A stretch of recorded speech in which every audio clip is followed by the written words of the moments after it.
একই দিন সংসদ নির্বাচন ও গণভোট সংস্কার কর্মসূচিকে অনিশ্চয়তার দিকে ঠেলে দিয়েছে ইউপিডিএফ। দীঘিনালায় সেনা অপারেশনের নামে তল্লাশি, হয়রানি ও ধর্মীয় পরিহানির প্রতিবাদে বিক্ষোভ। সিএইচটি ভয়েসের সাথে আমি চন্দ্রিকা ত্রিপুরা। শুনলেন শিরোনাম, এবার বিস্তারিত। দেশবাসীর উদ্দেশ্যে প্রধান উপদেষ্টার সংস্কার, গণভোট ও নির্বাচন প্রসঙ্গে দেয়া ভাষণের উপর প্রতিক্রিয়া জানিয়েছে united peoples democratic front UPDF.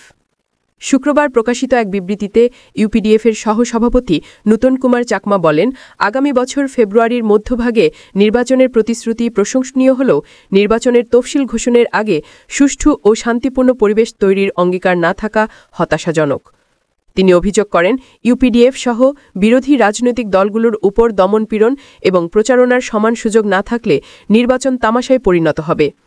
পার্বত্য চট্টগ্রামে অঘোষিত সেনা নিয়ন্ত্রণের মধ্যে সুষ্ঠু নির্বাচন সম্ভব নয় বলে মন্তব্য করে তিনি বলেন, সন্ত্রাসবিরোধী অপারেশনের নামে কর্মকর্তা ও সাধারণ জনগণকে হয়রানি ও গ্রেফতার করা হচ্ছে।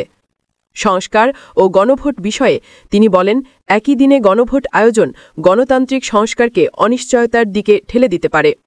ইউপিডিএফ নেতা নির্বাচনের আগে পাহাড়ে গণতান্ত্রিক পরিবেশ সৃষ্টির এবং সেনা অপারেশন বন্ধের দাবি জানান। খাগড়াছড়ির দীঘিনালায় সেনা অপারেশনের নামে ঘরবাড়ি তল্লাশি, হয়রানি এবং বৌদ্ধবিহার অপবিত্র করার অভিযোগে বিক্ষোভ মিছিল ও সমাবেশ অনুষ্ঠিত হয়েছে।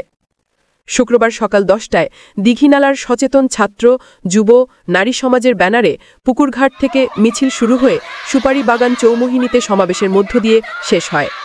সমাবেশে বক্তারা অভিযোগ করেন, সাম্প্রতিক সেনা তৎপরতায় ঘরবাড়ি তছনছ, ফসল নষ্ট, নারীদের হয়রানি এবং ধর্মীয় স্থানে অবমাননার ঘটনা ঘটছে।